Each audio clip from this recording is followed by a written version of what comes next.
Hello welcome to my YouTube channel. जैसे कि कल मैंने आपको पॉलिटी सीरीज में मेकिंग ऑफ द कॉन्स्टिट्यूशन का पार्ट 1 कराया था, आज वही मेकिंग ऑफ द कॉन्स्टिट्यूशन का हम पार्ट 2 करेंगे। Making of the constitution. Okay, part 1 जो हमने कल कर लिया था, आज we will start with the part 2।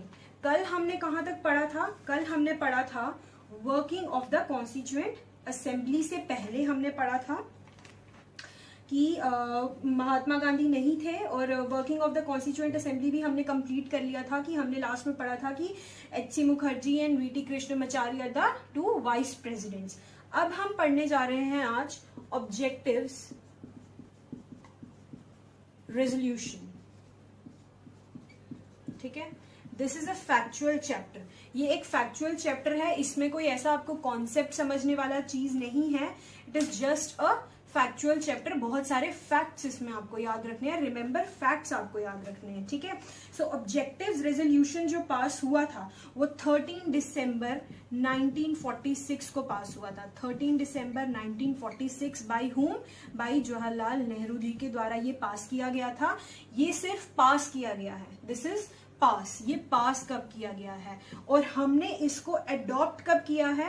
Resolution was unanimously adopted on, adopt हमने इसको कब किया? अडॉप्ट हमने इसको किया है 22 of January 1947। Okay, so this is the pass date, और ये जो है ये हमने अडॉप्ट किया। ठीक है, अडॉप्ट किया और पास किया दोनों अलग अलग चीजें हैं, तो याद रखिएगा ये पास है और ये अडॉप्ट है। अब ये क्या है? ये सिर्फ it laid down the fundamentals and philosophy of the constitutional structure. इसमें फंडामेंटल्स हैं, ठीक है, कैसा होगा हमारा संविधान, एंड फिलॉसफी है इसमें। ठीक है, fundamentals and philosophy. It influence the eventual shaping of the constitution through all it's subsequent stages. It's modified version forms the preamble of the present constitution. इसको क्या बोलेंगे? आज जो हमारा प्रीएम्बल है उसको हम बोलेंगे ऑब्जेक्टिव्स रेजोल्यूशन। तो प्रीएम्बल को देख के हम बता सकते हैं हमारा संविधान कैसा होगा, sovereign, secular, socialist, democratic, Republic, ये सब हम प्रीएम्बल में देखते हैं। वैसे ही ये ऑब्जेक्टिव्स रेजोल्यूशन है, ये एक छवि बताता है कि हमारा जो कॉन्स्टिट्यूशन है वो कैसा होने वाला है। ठीक है, सो this is all about objectives resolution. कुछ ज्यादा याद रखने के लिए नहीं है, सिर्फ आपको बताना है कि ये पास कब हुआ, दैट इज ऑन 13 दिसंबर, और अडॉप्ट कब हुआ, that is on 22 January 1947। This is 1946 and this is 1947। Okay, so remember this very clearly. अब जो हम नेक्स्ट टॉपिक करने जा रहे हैं वो हमारा है changes by the independence act. ठीक है, इंडिपेंडेंस जो एक्ट जो आया था, changes by the independence act.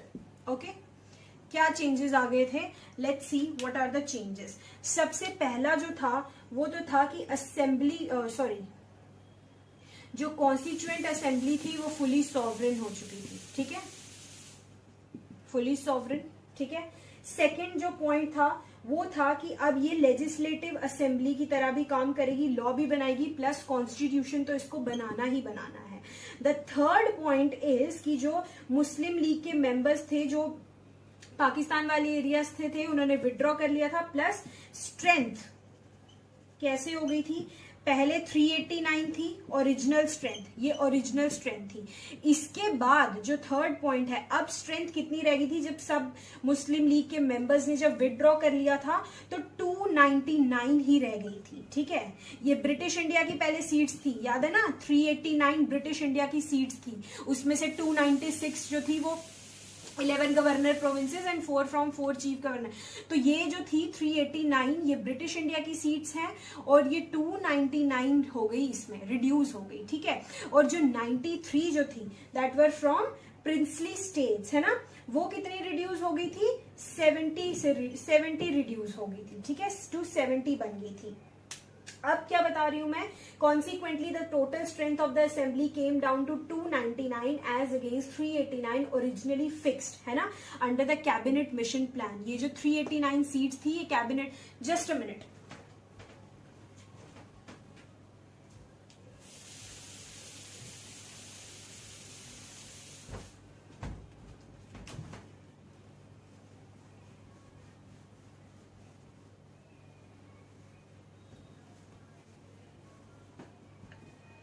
पहले क्या था, 389 कैबिनेट मिशन प्लान के अंदर सीट्स थी, ठीक है।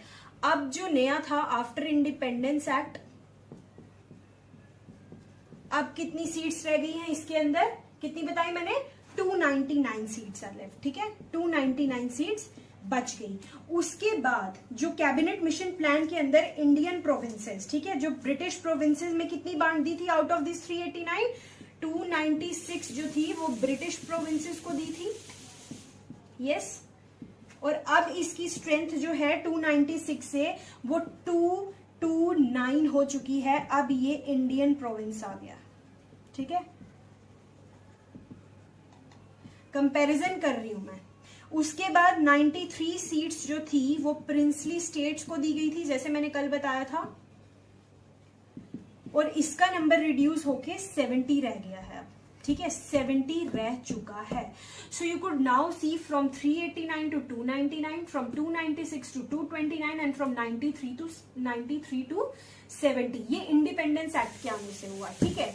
दूसरी चीज मैंने बताई कि जो असेंबली है वो सॉवरेन हो चुकी है, मींस अब बैठने उठने अपने डिसीजन लेने के लिए किसी से पूछना नहीं है, किसी के पास जाना नहीं है, कोई भी लॉ को रिपील कर सकती है जो ब्रिटिश गवर्नमेंट ने बनाया है, ठीक है। This is after the acceptance of Mountbatten plan, ठीक है, जो 3 जून 1947 को माउंटबेटन प्लान एक्सेप्ट हुआ था, उसके बाद की ये कहानी चल रही है, ओके। सो अब असेंबली का एक और काम हो गया था कि 2 फंक्शंस कर रही थी, एक तो संविधान तो बनाना ही बनाना था, कॉन्स्टिट्यूशन तो उनको बनाना ही था, प्लस अब वो लेजिस्लेटिव फंक्शन, लॉज भी बनाने स्टार्ट कर चुकी थी, ठीक है, लॉज भी उसको बनाना था। ये 2 फंक्शंस असेंबली परफॉर्म कर रही थी। ये 2 फंक्शंस एक ही दिन नहीं, 2 सेपरेट डेज को परफॉर्म होते थे, ठीक है। आपको पता ही है कि कॉन्स्टिट्यूएंट असेंबली का प्रेसिडेंट कौन था, डॉक्टर राजेंद्र प्रसाद, डॉक्टर राजेंद्र प्रसाद।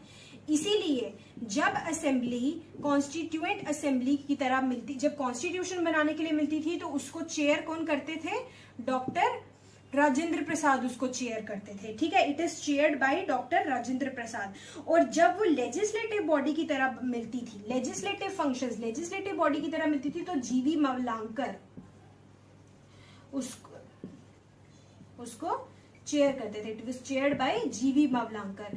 सो आपने देख लिया असेंबली के 2 फंक्शंस हैं, क्या है, एक लेजिस्लेटिव फंक्शन और एक संविधान बनाने का function, to make the constitution of India. So these 2 functions were performed on 2 different days, and when the constituent assembly was to जब वो कॉन्स्टिट्यूशन बनाने के लिए मिलती थी, ठीक है, when the assembly met as the constituent body, so it was chaired by doctor Rajendra Prasad, and when it was met as a legislative body it was chaired by जीवी मवलांकर। सो ये स्ट्रेंथ है, और ये मैंने कुछ फंक्शंस बता दिए आपको कि उसकी असेंबली के क्या फंक्शंस थे। ये इंडिपेंडेंस एक्ट जब आया था उसके बाद के ये चेंजेस हैं, ठीक है। नाउ नेक्स्ट पॉइंट, अब इसमें कुछ भी ऐसा समझाने वाला नहीं है। अब जो आगे टॉपिक जो आ रहा है उसमें आपको बताया है कि other functions performed, national flag कब अडॉप्ट किया, नेशनल एंथम, नेशनल सॉन्ग, और first president of India. Remember the first president of India was Rajendra Prasad, okay, doctor Rajendra Prasad ही जो है वो फर्स्ट प्रेसिडेंट उनके बन चुके थे, ठीक है। अब क्या है, असेंबली ने कितने सेशंस लिए, अगर आपको सेशंस बोले तो टोटल नंबर ऑफ सेशंस जो असेंबली ने लिए दैट वर 11, ठीक है। टाइम जो लगा इसमें वो 2 years 11 months एंड 18 days लगा, ठीक है, 11 months एंड 18 डेज लग गया उनको, 2 years 11 months 18 days. Okay, and next इस पे कितना खर्चा आया, एक्सपेंडिचर इज 64 लाख रुपीज, ठीक है, प्लस कितनी कंट्रीज के कॉन्स्टिट्यूशन को उन्होंने देखा, 60 कंट्रीज के कॉन्स्टिट्यूशन को उन्होंने देखा. तो ये सब फैक्चुअल नॉलेज है, ये आप खुद भी पढ़ सकते हैं. लक्ष्मीकांत की बुक में बहुत इजीली दिया हुआ है, एक फॉर्मेट बना के दिया हुआ है कि हाउ मेनी सेशंस, टाइम कितना लगा, एक्सपेंडिचर क्या था, कितनी कंट्रीज के कॉन्स्टिट्यूशन को देखा, ठीक है. So final session was on 20. और अब इस कॉन्स्टिट्यूएंट असेंबली का फाइनल सेशन कब हुआ, final session of the constituent assembly was on 24 जनवरी 1950, ठीक है. ये फाइनल सेशन था, बट इसके बाद भी उसने प्रोविजनल पार्लियामेंट का काम जारी रखा जब तक फर्स्ट जनरल इलेक्शंस नहीं हो गए पार्लियामेंट के लिए, ठीक है. So final session was on 24 जनवरी 1950. कब बनी थी कॉन्स्टिट्यूएंट असेंबली, येस्टरडे लेक्चर में मैंने आपको बताया था, नवंबर 1946 में बनी थी. इलेक्शंस कब हुए थे, जुलाई अगस्त में हुए थे, ठीक है. तो ये आपको याद रखना है कि कैसे कैसे क्या क्या काम हुआ 1946 में, ठीक है. अब 2 साल बाद लगभग उसका फाइनल सेशन हो गया, ठीक है. अब जो नेक्स्ट टॉपिक है that is committees of the constituent assembly. It is very very factual, इसमें कुछ समझाने वाला है नहीं, मैं आपको डिक्टेट कर देती हूँ. मेजर कमिटीज हैं और माइनर कमिटीज हैं. Try to remember about major committees. Major committees के बारे में याद रखना, आप याद रख सकते हैं. माइनर कमिटीज को एक बार आप देख सकते हैं, वैसे ऐसे कोई माइनर कमिटी में से ऐसा कुछ क्वेश्चन नहीं आएगा, बट फिर भी अपने रेफरेंस के लिए आप इसको देख सकते हैं. स्किप मत करिएगा, स्किप करने वाला कुछ भी नहीं है लक्ष्मीकांत में. Okay, so now there is a very important committee which is known as drafting committee, ठीक है. ड्राफ्टिंग कमिटी क्या थी, जिसको कॉन्स्टिट्यूशन का ड्राफ्ट बनाना था और कॉन्स्टिट्यूशन को बनाना था. ये इसके चेयरमैन कौन थे, doctor BR Ambedkar. That is very very important committee. Chairman इसके डॉक्टर BR अम्बेडकर थे. ड्राफ्टिंग कमिटी हम देख लेते हैं. सो ड्राफ्टिंग कमिटी, ओके, इसके जो चेयरमैन हैं, इसके चेयरमैन हैं doctor BR Ambedkar. Drafting committee के चेयरमैन हैं. It is a 7 membered committee, ठीक है. 7 मेंबर्ड कमिटी है. Chairman is doctor BR Ambedkar, plus इसके दूसरे मेंबर्स कौन से हैं, N Gopal Swami Ayyangar, Alladi Krishna Swami Iyer, doctor KM Munshi, Syed Mohammad Saadulla, M Madhav Rao. M Madhav Rao ने किसको रिप्लेस किया था, BL मिटर को, ठीक है. BL मिटर को N माधव राव ने रिप्लेस किया. Second was seventh was TT Krishnamachari, उन्होंने DP केतान को रिप्लेस किया था. Okay, so drafting committee after taking into consideration the proposals of various committees prepared the first draft of the constitution of India that was published in February 1948, ठीक है. First draft उन्होंने publish कर दिया February 1948 को, उन्होंने first draft publish किया. Okay, so remember this. Second draft 8 months दिए गए. ये फर्स्ट ड्राफ्ट पब्लिश किया, इसके बीच का टाइम था 8 महीने. 8 मंथ्स उनको दिए गए to discuss the draft and propose amendments, ठीक है. उसके बाद जो सेकेंड ड्राफ्ट था, सेकेंड ड्राफ्ट पब्लिश किया गया. इसी के साथ साथ second draft was published on October 1948, ठीक है. This was first draft, this was second draft. तो ये ड्राफ्टिंग कमिटी का काम था, और ड्राफ्टिंग कमिटी में सिर्फ आपको इतना ही याद रखना है. Chairman was BR Ambedkar. It was a 7 membered committee to prepare the draft of the constitution. First draft was published on February 1948, and after a gap of 8 months second draft was published on October 1948. So this is to be remembered by you, ठीक है. अब इसमें क्या करना है, enactment of the constitution. अब draft बन गया, अब संविधान को इनैक्ट करना है, ठीक है. अब तो ड्राफ्ट कंसीडर कर लिया हमने, 114 डेज के लिए हमने ड्राफ्ट कंसीडर किया था, वी नो दैट. तो अब हम क्या करेंगे, enactment of the constitution. This is a important topic, enactment of the constitution. Enactment of the constitution में what we have to write. अब ये तो सेकेंड ड्राफ्ट मैंने आपको बता दिया, अक्टूबर में हुआ पब्लिश. अब फाइनल ड्राफ्ट जो था, फाइनल ड्राफ्ट, ठीक है. फाइनल ड्राफ्ट भी BR अम्बेडकर ने ही पब्लिश किया था, ठीक है, because he was the chairman. और ये कब उन्होंने किया था? November 4, 1948 को उन्होंने फाइनल ड्राफ्ट दिया। फाइनल ड्राफ्ट देने के बाद इसको हम बोलेंगे फर्स्ट रीडिंग, ठीक है। फर्स्ट रीडिंग, ये फर्स्ट रीडिंग भी थी, फर्स्ट रीडिंग भी ये थी। इस फाइनल ड्राफ्ट में पहली जो फर्स्ट रीडिंग लगी ये November 4 से 9 नवंबर तक लगी, ठीक है, 1948 तक। इसके बाद this was first reading, now second reading. Second reading कब से स्टार्ट होती है? November 15 से लेके 1948 से लेके इट एंडेड ऑन October 17, 1949, ठीक है। November 15, 1948 to October 17, 1949, this was the second reading and the second reading is known as clause by clause reading, ठीक है। ये क्या है?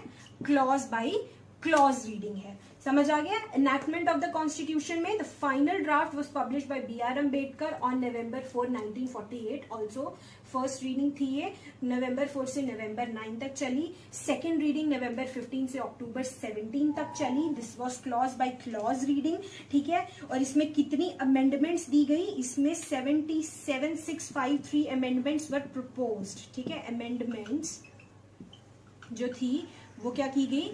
प्रपोज की गई। और एक्चुअली में डिस्कस कितनी हुई? ठीक है, डिस्कस हुई ओनली 2473 डिस्कस्ड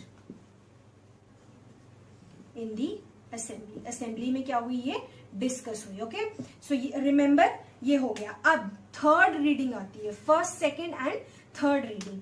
थर्ड रीडिंग भी देख लेते हैं। थर्ड रीडिंग जो स्टार्ट हुई वो November 14 को स्टार्ट होती है, 1949 को, ठीक है। This was third reading. इसी दिन आप क्या करते हैं? Doctor B.R. Ambedkar moved a motion the constitution as settled by the assembly be passed on November 26, 1949। November 14 से ये स्टार्ट हो गई थी, ठीक है। This was the third reading. अब इसी के चलते 26 November 1949 को क्या होता है? B.R. अम्बेडकर एक मोशन पास करते हैं और बोलते हैं कि हाँ, हमारा संविधान जो है आज वो पास हो चुका है। The constitution as settled by the assembly be passed. These were the words of doctor B.R. Ambedkar, ठीक है। And receive the signatures. How many people gave signature? There were 299 members. Remember, the strength came down to 299 members. And how many members were actually present on the day? 284 members. 284 members he present थे, ठीक है। और उन्होंने क्या किया? Constitution को sign कर दिया। ये दिन कौन सा दिन है? जिस दिन हमने अपना संविधान अडॉप्ट किया है, ठीक है। Adopt, this was the adoption date. Adopt किया, याद रखना। अभी अडॉप्ट किया है, एनफोर्स नहीं किया। अडॉप्ट अलग चीज है, एनफोर्स अलग चीज है। मींस इस दिन हमने अपना संविधान अडॉप्ट कर लिया है। अब अडॉप्ट करने के साथ साथ लॉज बनेंगे, बहुत कुछ होगा। इस दिन हमने ऑल्सो रिमेंबर वन थिंग कि जिस दिन हमने ये अडॉप्ट किया है, ठीक है। अडॉप्ट कब कर लिया हमने? नवंबर में कर लिया, ठीक है। अडॉप्ट हमने नवंबर में कर लिया। 26 1949 को हमने इसको अडॉप्ट कर लिया। अब प्लीज रिमेंबर कि ये जो दिन है ये अडॉप्शन का दिन है। इस दिन हमने कुछ सम प्रोविजंस अडॉप्ट कर ली थी, जैसे सिटीजनशिप, ठीक है। उसके बाद आता है इलेक्शंस, उसके बाद आता है प्रोविजनल पार्लियामेंट, उसके बाद आता है temporary and transitional provisions and so on. ये कुछ प्रोविजंस हमने इसी दिन अडॉप्ट कर ली थी। लेकिन अब काम था कि major part of the constitution, ठीक है, जो मेजर पार्ट है, बड़ा असली में संविधान, major part of the constitution, वो हमने कब लिया है? 26 जनवरी 1950 को। और इसी दिन हमने अपना संविधान जो है वो एनफोर्स किया, लागू किया, ठीक है। लागू किया, एनफोर्स किया, जो भी आप कह लीजिए, एनफोर्समेंट इस दिन हुआ था। Major part of the constitution इसी दिन आया था वो। लेकिन कुछ प्रोविजंस हमने पहले अडॉप्ट कर ली थी, जैसे कि citizenship, elections, provisional parliament, temporary and transition provisions. तो major part of the constitution का डेट ये है। अगर एग्जाम में आए कि किस दिन आपने अपना संविधान अडॉप्ट किया है, तो भाई 26 नवंबर को 1949 को हमने अडॉप्ट किया है। लेकिन उसका एनफोर्समेंट, उसका कहते हैं ना लागू कब से हो रहा है, वो उसका इफेक्ट कब से होगा, 26 जनवरी 1950, that is also known as republic day. Okay, उसको रिपब्लिक डे भी मनाया जाता है। ठीक है, अब क्या होता है, देखिए next topic is criticism of the constituent assembly. अब क्रिटिसिज्म, संविधान बन गया, सब कुछ हो गया, लेकिन लोग क्रिटिसाइज करना नहीं छोड़ते हैं, तो वैसे ही अब हमारे संविधान का भाई क्रिटिसिज्म चालू हुआ। तो पहला अगर क्रिटिसिज्म मैं आपको बता दूं, criticism of the constituent assembly. ठीक है, क्रिटिसिज्म, ठीक है, क्रिटिसिज्म में बहुत सारे पॉइंट्स हैं। पहला, it is not a representative body. ठीक है, not a representative body, I am writing in short form, आप लक्ष्मीकांत पे देख लेना। Second is not a sovereign body. ठीक है, not a sovereign body. The third point is time consuming. The fourth point is dominated by Congress, Congress द्वारा dominated थी। This is lawyer politician domination. Next point, politician domination, and the last point is dominated by Hindus. ठीक है, now let me explain these points to you, just a minute.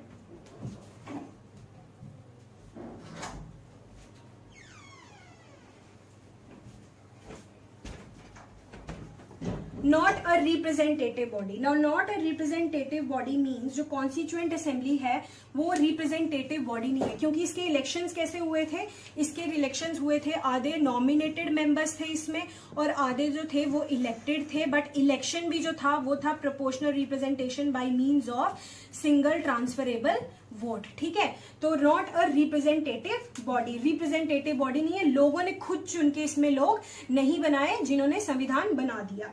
Second point is not a sovereign body, means जो जब भी वो assembly बैठती थी, इसमें बोला गया the critics maintain that the constituent assembly was not a sovereign body as it was created by the proposals of the British government. Further, they said that the permission of the British government held sessions with the help of the British government. तो critics ने बोला कि जब भी constituent assembly बैठती थी तो उसको ब्रिटिश गवर्नमेंट की परमिशन लेनी पड़ती थी अपने सेशंस के लिए। ठीक है, कोई भी सेशन कंडक्ट करती थी तो पहले ब्रिटिश गवर्नमेंट की परमिशन लेती थी। Third criticism was time consuming. कैसे time consuming? According to critics जो कॉन्स्टिट्यूएंट असेंबली है उसने बहुत ज्यादा टाइम ले लिया संविधान को बनाने में। ठीक है, कितना ज्यादा ले लिया देख लिया आपने, 2 years 11 months और 8 वो लगे थे उसमें। अब इसमें क्या बताया गया है कि जो अमेरिकन कॉन्स्टिट्यूशन है वो कितने टाइम में बन गया, सिर्फ 4 months में कंप्लीट हो गया। और हमारा संविधान बहुत लंबा चला गया, बहुत लंबा, बहुत सूझबूझ के हमारा संविधान बनाया गया, लेकिन American constitution was prepared only in 4 months। ठीक है, अब नजीरुद्दीन अहमद एक मेंबर है कॉन्स्टिट्यूएंट असेंबली के, उन्होंने ड्राफ्टिंग कमेटी को क्या नाम दिया? Drifting committee. ड्राफ्टिंग कमेटी को नाम दिया drifting committee. Okay, drifting committee इन्होंने नाम दे दिया ड्राफ्टिंग कमेटी को, क्योंकि इन्होंने बहुत ज्यादा टाइम लगा दिया संविधान बनाने के लिए। ठीक है, next is dominated by Congress. Critics ने अब ये भी बोला कि जो कॉन्स्टिट्यूएंट असेंबली है उसमें सिर्फ कांग्रेस पार्टी के बहुत ज्यादा लोग हैं।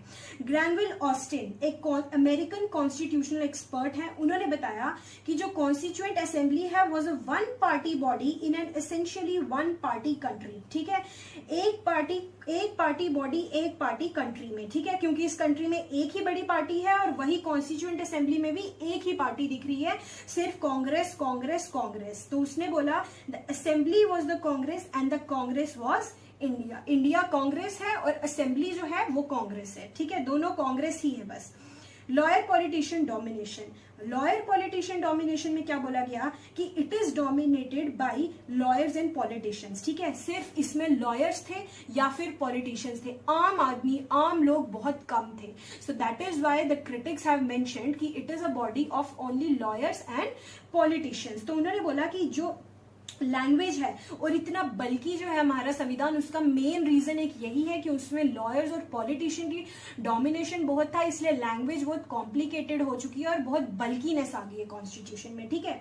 Next point is dominated by Hindus. अब अकॉर्डिंग टू सम क्रिटिक्स, कुछ लोग क्या बोलते हैं कि the constituent assembly was a Hindu dominated body. जो हमारी कॉन्स्टिट्यूएंट असेंबली थी वो किससे डोमिनेटेड हुई थी? हिंदू उसको डोमिनेट करते थे। Lord Viscount Simon called it as a body of Hindus. उन्होंने बोला कि ये जो कॉन्स्टिट्यूएंट असेंबली है इसका दूसरा नाम दे दो, अ बॉडी ऑफ हिंदूज, ठीक है। और विंस्टन चर्चिल ने इसको क्या बोला कि constituent assembly represented only one major community in India, ठीक है। एक ही major community, that is Hindu community, वो कर रहे हैं कॉन्स्टिट्यूएंट असेंबली में डोमिनेट हो रही है। अब जो इसमें नाम दिए गए हैं कि ग्रैनविल ऑस्टिन ने क्या बोला, नजीरुद्दीन अहमद ने ड्राफ्टिंग कमेटी को ड्रिफ्टिंग कमेटी बोला, this is important, this can be asked. तो ये ज्यादा इंपॉर्टेंट पॉइंट्स याद रखने हैं। और क्रिटिसिज्म, ये 5 से 6 क्रिटिसिज्म है, ये भी याद रखने हैं। नाउ ऑन पेज नंबर 2.7 पे there are some important facts, okay. Elephant was adopted as the symbol seal of the Constituent Assembly. B.N. Rao was the constitutional advisor of the Constituent Assembly. H.V.R. Iyengar was the secretary to the Constituent Assembly. S.N. Mukherjee was the chief draftsman of the Constitution in the Constituent Assembly.